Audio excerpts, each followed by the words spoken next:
Ghost Girl's Revenge. Chapter 8. The Way Back Home. The two friends decided to find the way back home, tell their parents about everything, and see if they could help them get out of the trouble, because Jalen was still after them. On the other hand, they were thinking about how they would break it up to their parents that they lost Diantha. They kept thinking until it was dark out there. They couldn't walk in the dark, and in this case of sadness. So, they decided to spend the night in the first cave they found and sleep around the fire. It was a real cold night, and Arlie didn't feel frightened before like she felt that night. She lost her best friend. She was alone sleeping in a cave, without any shelter. Jax tried to comfort his friend as much as he could, but Arlie couldn't be calmed. The next morning, the weather didn't seem to be so good. It was a little bit cloudy and windy. "It seems it's going to rain," said Jax. "Yeah, I guess so. We will see," answered Arlie coldly. She wasn't in a really good mood. An hour later, Arlie and Jax opened the map to try find a way back home. A few minutes later, they could arrive to a way.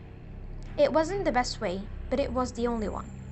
It was so long, about 1,000 miles to go, and it wasn't so easy to walk through because there were wild animals. Anyway, they didn't have a choice, so they had to go through that to return back home.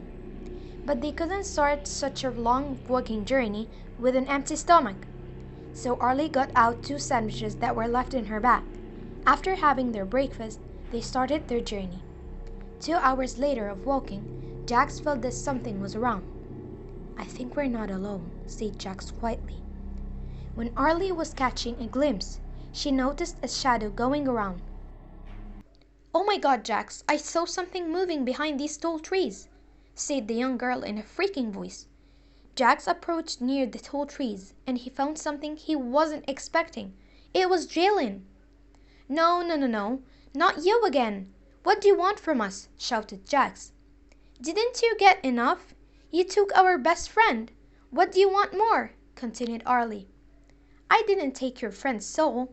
It was taken by that ugly beast," answered Jalen in an angry voice. "Oh, really? Do you think you're gonna trick us again?" "In your dreams," complained Arlie quickly. Then Jax said, "Do you expect from us to believe your lies? You made us take your revenge for you, and our friend Diantha was a victim for this revenge.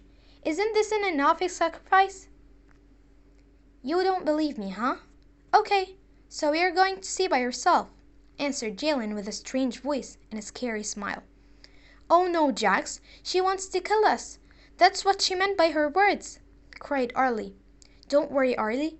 I want you to calm down to be able to think of a plan to run right now," whispered Jax. The few next moments there was a great silence, and in a second the 2 16-year-old friends started running away. "Stop! Do you both think you can escape?" "Never!" screamed Jalen. There was a fierce chase between the ghost girl and the 2 friends. Arlie and Jax kept running without looking back. But suddenly they found Jalen in front of their faces. "You fools! Thought you lost me?" asked Jalen. Jax said no words, but Arlie couldn't hold herself from bursting into tears. "I just want to go home," cried Arlie. "You see your poor friends, huh?